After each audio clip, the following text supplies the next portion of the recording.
পুরুষ মানুষ সহজে কাঁদে না, কারণ পুরুষের চোখে জল মানায় না।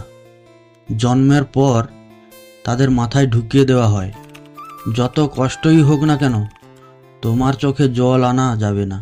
নারীরা হুটহাট কেঁদে উঠতে পারে, নারীরা রাগে কাঁদে, অভিমানে কাঁদে, কষ্টেও কাঁদে, কিন্তু পুরুষ কখনো অভিমান কিংবা রাগে কাঁদে না।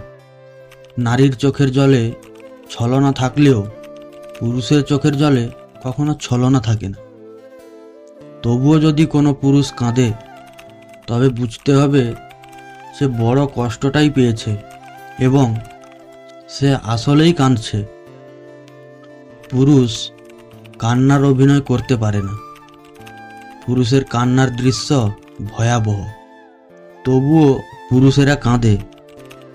পুরুষ কাঁদে চার দেওয়ালের আড়ালে, পুরুষ কাঁদে বারবার ইন্টারভিউ বোর্ডে ব্যর্থ হয়ে সার্টিফিকেটের দিকে তাকিয়ে।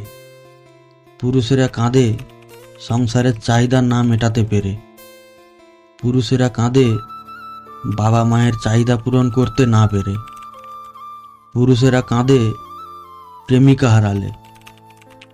পুরুষ মানুষ নিজের জন্য যতটা না কেঁদেছে, তার চেয়েও বেশি কেঁদেছে অন্য কারোর মন রক্ষার জন্য।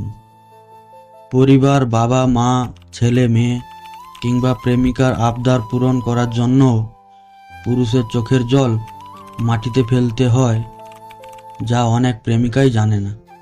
ইতিহাস বলে, যে নারী ইচ্ছাকৃতভাবে পুরুষের চোখের জলের কারণ হয়েছে, সেই নারী জীবনে খুব একটা সুখী হতে পারেনি।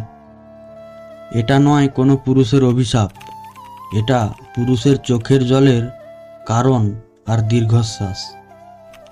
নারীরা বেঁচে থাকে বাবা কিংবা স্বামীর উপর ভরসা করে, আর সেই নারীর জন্যই যদি কোনো পুরুষকে কাঁদতে হয়, তাহলে সেটা সেই নারীর জন্যই অমঙ্গল।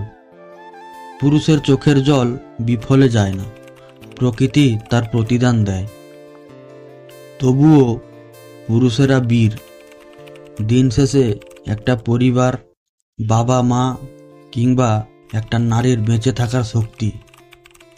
পুরুষকে কাঁদিয়ে যে নারী জীবনে বড় হতে চেয়েছে, তার সারা জীবন ভাঙতে ভাঙতেই গেছে। কারণ একটা নারীর জীবনে স্রষ্টার পরই একজন পুরুষের স্থান।